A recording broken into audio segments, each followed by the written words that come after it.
মোর খালি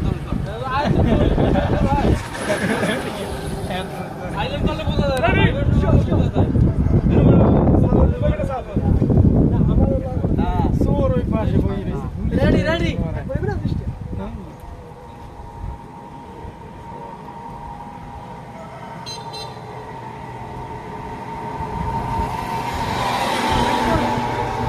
ভালো কথা জিজ্ঞেসি সত্যি করে কি করছেন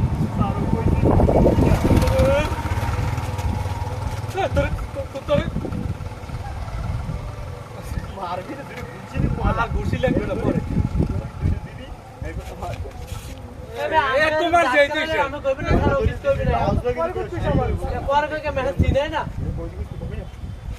মামা সব পয়সা মানে কম হিন্দে ধরবি হারতা হ্যাঁ আলতা ধরবি তুই